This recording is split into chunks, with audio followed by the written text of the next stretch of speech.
Assalamualaikum warahmatullahi wabarakatuh.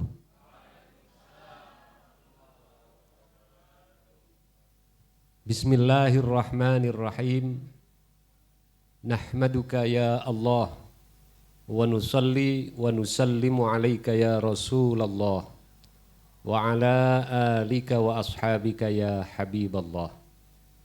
Wa ba'du, ulama'ana al-kiram wa zu'ama'ana al-a'izza, para kiai, ibu nyai, para ulama, para masyayikh, wabil khusus pengurus Yayasan Khadijah dan segenap keluarga besar SMA Khadijah, wabil khusus akhinal kiram, Bapak Kepala SMA, Bapak Mas Gofar, beserta segenap jajaran Dewan Guru dan anak-anakku sekalian yang memantau siaran ini, semuanya mudah-mudahan dirahmati Allah Subhanahu wa Ta'ala. Alhamdulillah, kita bersyukur kehadirat Allah yang hanya atas izinnya siang ini di tengah-tengah pandemi kita masih dapat melaksanakan aktivitas. Sebuah perhelatan yang sangat mulia, yakni memperingati Maulidir Rasul Muhammad sallallahu alaihi wasallam. Memang dengan segala keterbatasan, tetapi tidak mengurangi makna dan khidmah dari peringatan ini. Inilah salah satu hikmah Allah Subhanahu wa Ta'ala menurunkan wabah penyakit ini sehingga membuat kita tertantang untuk menjadi lebih kreatif, termasuk penyelenggaraan acara-acara seperti ini. Insya Allah dengan disiarkan melalui YouTube dan dapat diakses oleh siapapun, kegiatan-kegiatan dakwah, kegiatan-kegiatan pendidikan yang bermanfaat akan memiliki cakupan yang lebih luas, dan semoga ikhtiar ini menjadi jariah kita semua. Amin ya rabbal alamin. Bapak Ibu sekalian dan anak-anakku di rumah rahimakumullah. Lalu syukur yang kedua, alhamdulillah betul-betul kita ini ditakdirkan oleh Allah jadi santrinya kiai, jadi santrinya ulama, ulama ahli sunnah wal jamaah, ditakdirkan menjadi orang NU, orang yang dibimbing secara serius oleh para aulia illah, para salihin,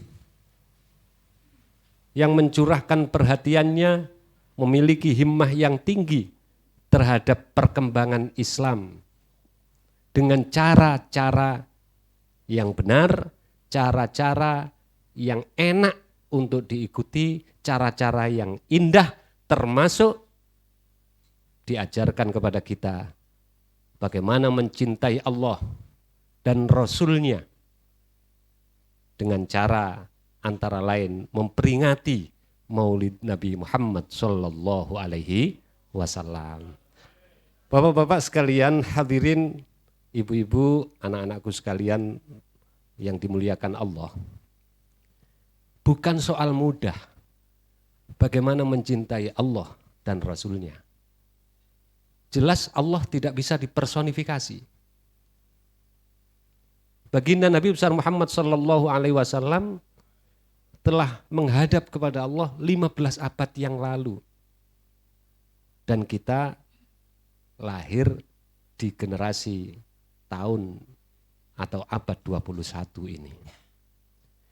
Ya, kalau kita diminta untuk mencintai guru kita umpamanya, kita pernah ketemu dia, senyumnya yang menenangkan hati, profilnya yang tenang, gitu, sapaannya yang santun, perhatiannya selalu menunjukkan simpati dan empatinya kepada kita, sehingga muncul getaran hati kita untuk mencintainya. Anak-anak muda yang lagi usia puber misalnya, laki-laki muncul perasaan suka, cintanya kepada perempuan. Karena dia pernah melihat, oh hidungnya mancung, oh kulitnya bersih, oh dia sopan, cara bicaranya menyenangkan. Dan kita mengetahui secara langsung sebab kita pernah ketemu. Tapi bagaimana dengan mencintai Rasul Muhammad Sallallahu Alaihi Wasallam yang kita tidak sekalipun pernah ketemu? Menurut saya, kecuali mudah-mudahan di majelis ini, baik yang secara luring maupun daring, ada di antara panjenengan semua yang diberi kesempatan pernah ketemu Rasulullah, mungkin melalui mimpi atau yaqdatan biidznillah. Mohon maaf, kecuali itu umumnya kita tidak pernah ketemu Rasulullah Sallallahu Alaihi Wasallam. Tetapi dituntut bagi kita supaya bisa berislam secara sempurna, mencintai beliau, Nabi Muhammad Sallallahu Alaihi Wasallam. Dan itu bukan soal yang mudah sekali lagi. Karena itu para kiai, para ulama mencurahkan ijtihadnya, berpikir keras untuk bagaimana mendidikkan mahabbah ini kepada umat. Nah, sebab itu melalui cara-cara memperingati Maulid Nabi seperti ini, termasuk di dalamnya dibacakan sholawat dengan lagu-lagu yang indah. Ngapunten, sholawat yang istilahnya tulis atau teks ya, yang tidak di lagu itu sudah sangat bagus. Tetapi lagunya sendiri itu adalah mengandung seni. Dan seni itu adalah konsumsinya hati. Seni itu terkait dengan rasa. Dan cinta ada di dalam rasa.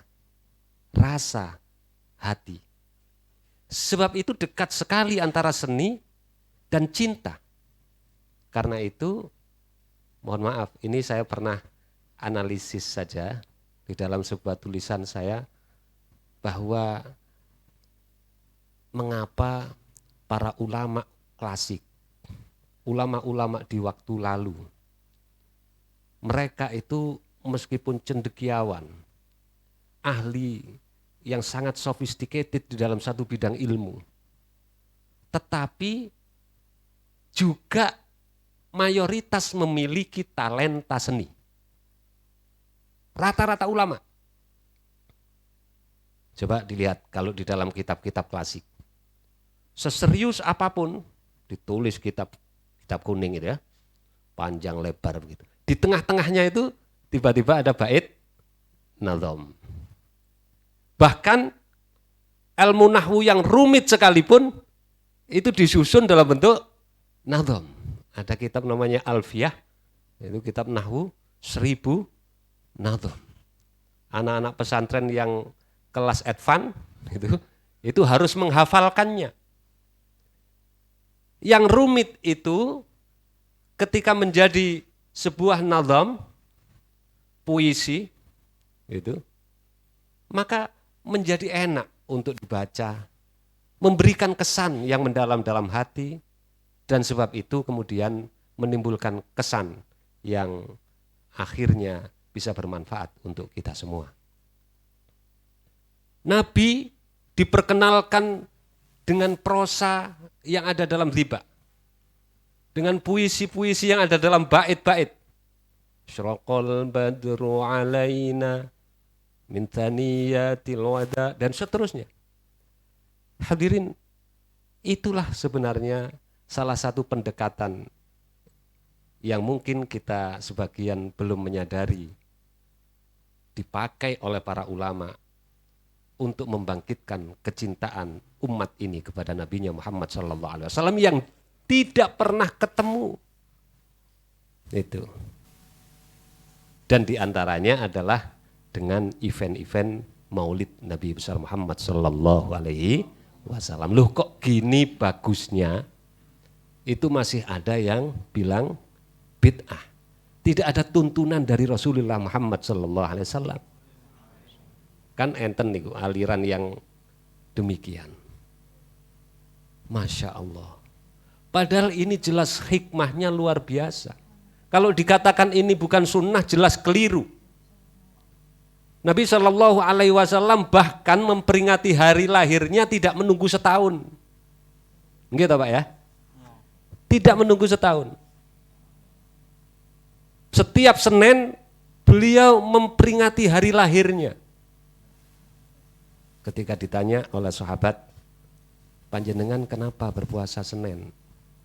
Nabi Shallallahu Alaihi Wasallam menjawab, al-yauma wulidtu. Hari Senin ini adalah hari di mana aku dilahirkan. Karena itu aku bersyukur kepada Allah dengan cara puasa. Lah nek Kemis niku napa?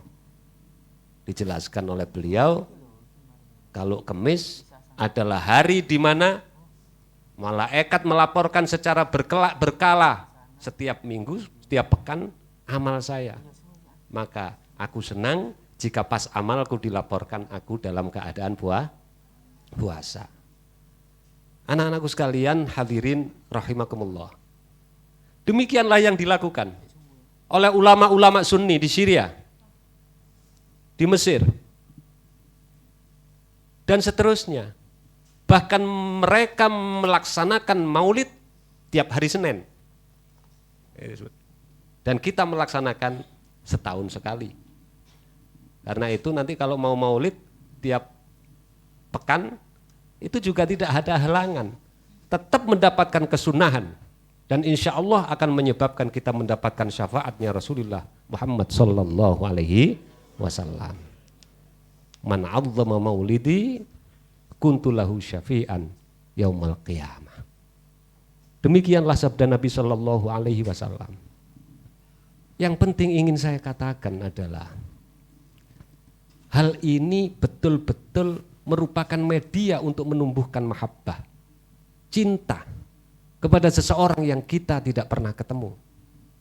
Dan dengan cinta itu akan membangkitkan komitmen untuk mengikutinya, mencontohnya.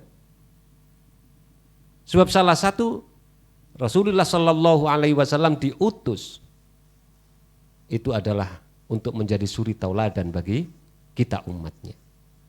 Allah Subhanahu wa taala berfirman, A'udzubillahi minasyaitonirrajim, laqad kana lakum fi Rasulillahi uswatun hasanah. Untuk siapa? Liman kana yarjullaha wal yaumal akhir wa dzakarallaha katsira. Untuk orang-orang yang mengharapkan rahmatnya Allah. Yarjullaha ay yarju rahmatallah wal yaumal akhir, dan mengharapkan kebahagiaan di hari akhir. Maka hendaklah kita mengikuti uswahnya. Bagaimana kita bisa mengikuti uswah dari seorang nabi yang kita tidak pernah ketemu? Ya tentu dengan mempelajari sirahnya. Bagaimana kita semangat mempelajari sirahnya kalau hati ini tidak ada mahabbah? Ya, jadi bisa dua sisi yang saling berhubungan. Mempelajari sirah muncul mahabbah, semangat mempelajari sirah itu juga ditopang oleh kalau kita memiliki mahabbah. Hadirin rahimakumullah. Alhamdulillah kita memiliki tradisi yang sangat luar biasa. Jadi sekali lagi, maulid itu adalah sunnah. Memang kalau diartikan atau didefinisikan maulid itu adalah sebuah ritual atau sebuah seremonial, upacara keagamaan seperti yang kita kenal di Indonesia dan khususnya Jawa ini. Nabi Shallallahu Alaihi Wasallam tidak pernah melakukan itu. Dalam sejarah ini ditemukan di dalam catatan Abu Dihyah, itu baru terjadi pada dinasti Abbasiyah ketika itu pertama-tama dilakukan oleh Malik Irbil, ya, seorang gubernur di daerah Irbil. Irbil itu satu kawasan di dekat Baghdad, Irak. Itu dulu ada seorang gubernur namanya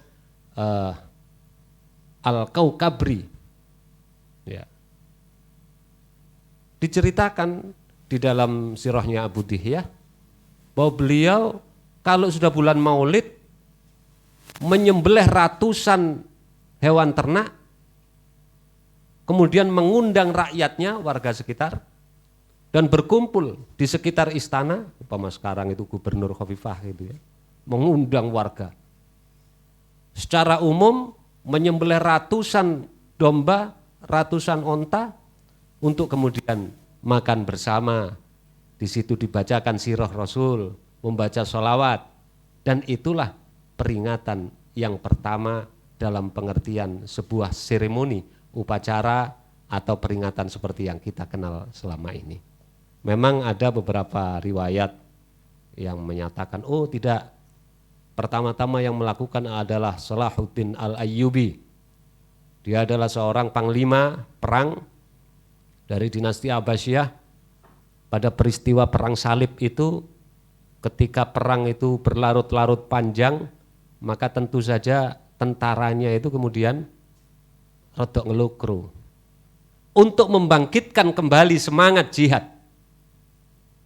mengibarkan bendera Rasulullah Shallallahu Alaihi Wasallam, maka Salahuddin mengajak mereka untuk membaca maulid, untuk mengingatkan kembali bagaimana perjuangan Rasulullah Shallallahu Alaihi Wasallam, sehingga betul-betul itu menjadi satu gerakan yang efektif.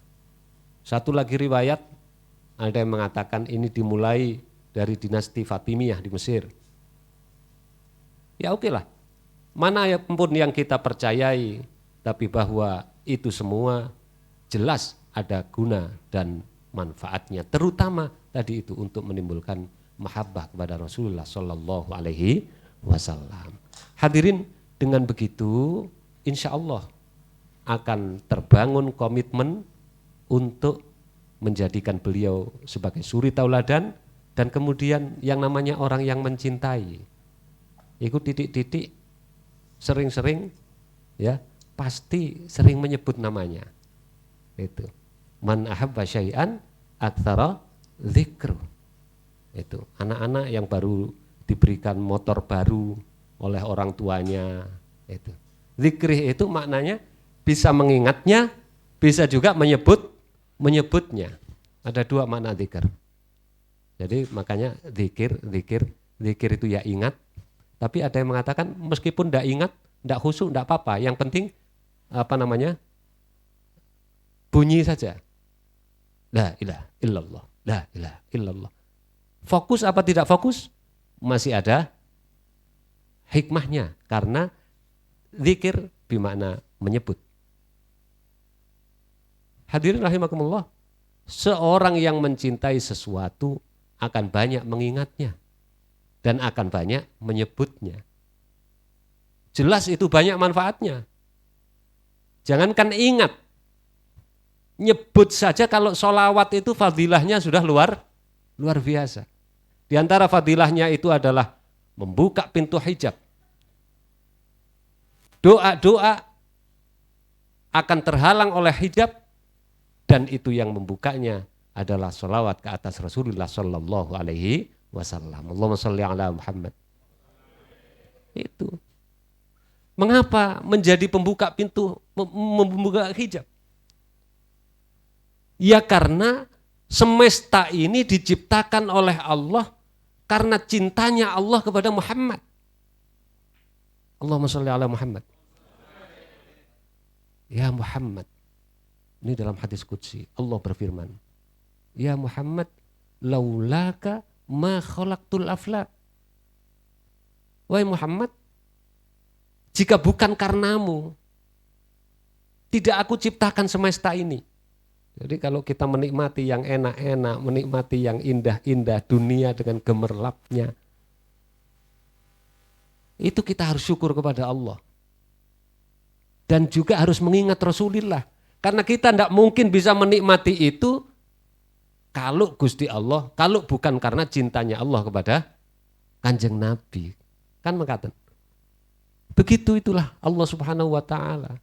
Jadi kalau kita senang sate enak, rawon enak, kita pernah merasakan.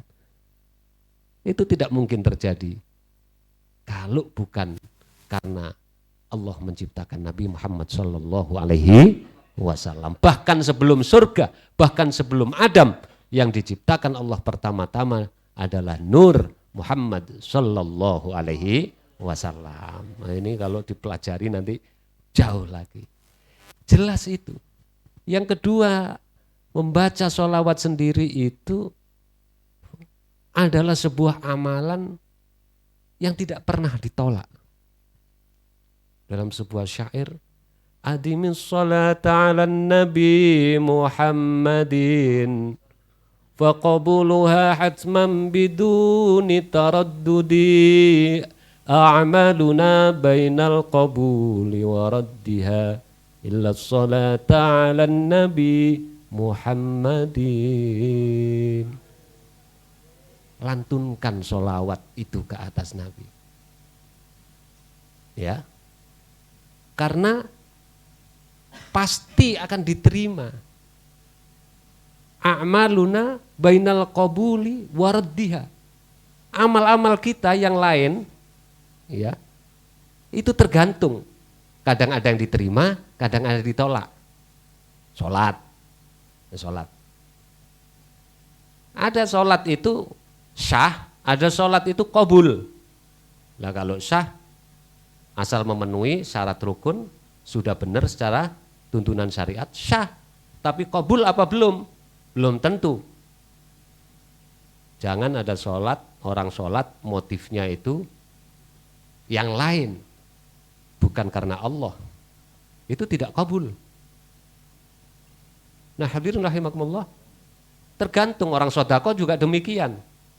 Kalau yang mengedepan adalah riyaknya, tidak qabul. Tetapi sholawat, illa sholata al habibi Muhammadin, kecuali sholawat ke atas Nabi, pasti diterima oleh Allah Subhanahu wa ta'ala. Ya, fokus tidak fokus, itu yang diucapkan, dibacakan adalah sholawat, Allah Subhanahu wa ta'ala akan menerima amal kita. Sebab cinta Allah kepada Muhammad sallallahu alaihi wasallam. Sehingga alhamdulillah betul-betul yang saya ajak setiap peringatan Maulid ini, mari betul-betul kita bersyukur menjadi umatnya beliau Rasulullah Muhammad sallallahu alaihi wasallam. Nabi akhiruz zaman, khairul anbiya'i wal mursalin. Itu kan di dalam tiba ditulis. Yakunu khairul anbiya'i wa ummatuhu khairul umam. Dan umatnya, ya, selain nabinya, nabi terbaik, meskipun nabi paling akhir, tapi umatnya meskipun umat paling akhir, tapi di antara umat-umat nabi yang terdahulu, paling top, paling jos adalah umat Kanjeng Nabi Muhammad sallallahu alaihi wasallam. Alhamdulillah. Karena kita memiliki privilege berdasarkan keberkahan beliau sallallahu alaihi wasallam untuk mendapatkan syafaatnya kelak. Doa pamungkas yang tidak disampaikan di dunia tetapi untuk kita kelak di akhirat adalah syafaatul udma Rasulullah Muhammad sallallahu alaihi wasallam. Syafaati yaumal qiyamah li ahlil kabairi min ummati. Syafaatku nanti pada hari kiamat untuk para pelaku dosa besar dari umatku ini. Demikianlah kasih sayang Rasulullah sallallahu alaihi wasallam. Dan beliau itu bersabda, kullu ummati yadkhulunal jannah. Kabeh lho umatku. Ojo meneh guru-guru sak murid-murid SMA Khadijah. Ya, yang jelas-jelas sekolah NU, sekolah Islam, ahli sunnah wal jamaah. Kabeh bakale mlebu swarga insyaallah, amin ngoten lho Bu. Amin. Illa man abah. Kejaba sing dijak nang swarga tak gelem mokong jenenge. Illa man aba. Wa may ya'ba ya Rasulullah man ata'ani dakhalal jannah wa man asani faqad aba. Hadirin rahimakumullah. Ya, itulah keistimewaan umatnya Kanjeng Nabi Muhammad sallallahu alaihi wasallam. Ya, umatnya ini terbaik, tapi nggih ada 3. Dawuh Allah di dalam surat Fatir 32, "Tsumma awratnal kitabal ladzina astafaina min ibadina faminhum dzalimun li nafsihi wa minhum muqtasid wa minhum sabiqun bil khairati bi idznillah. Dzalika huwal fadlul kabir."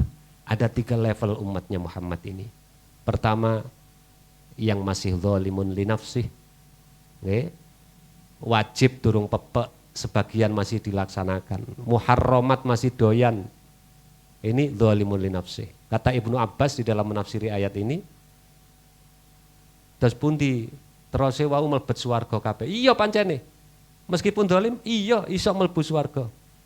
Idza ghafarallahu lahum dakhalal jannah. Lek disepuro Gusti Allah mlebu swarga. Lek oleh syafaat Gusti Allah nyepuro mongko mlebu swarga. Istimewanya umat Kanjeng Nabi Muhammad. Wa minhum muqtasid. Yang level moderate adalah mereka sing wajibe wis pepek, muharramat dak doyan, sunnah gurung patek rajin, makruhat sik sering dilakoni. Muqtasid. Mereka ini masuk surga jelas. Wahum yuhasabu hisaban yasira. Bentuk privilege-nya, hisabnya dimudahkan. Dan yang tertinggi adalah umat yang level utama adalah sabiqun bil khairati bi idznillah.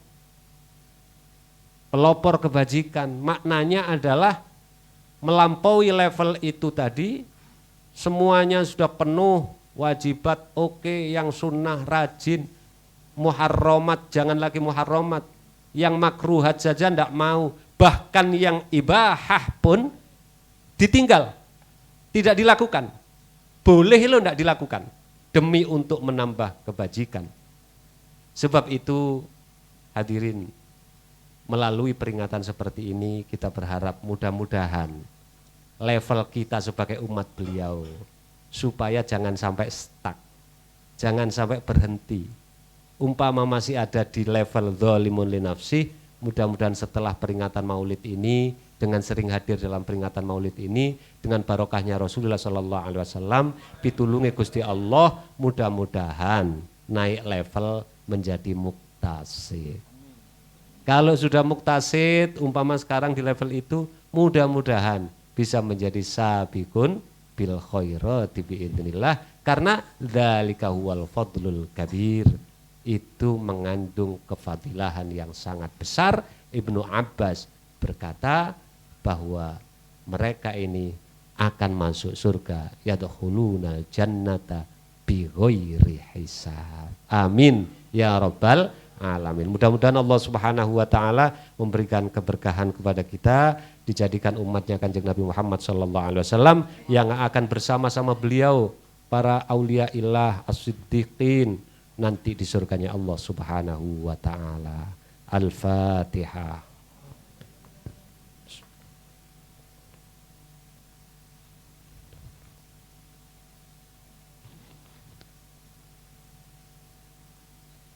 Kurang lebihnya mohon maaf yang sebesar-besarnya. Aqulu qauli hadza wa astaghfirullah li wa lakum. Wassalamualaikum warahmatullahi wabarakatuh.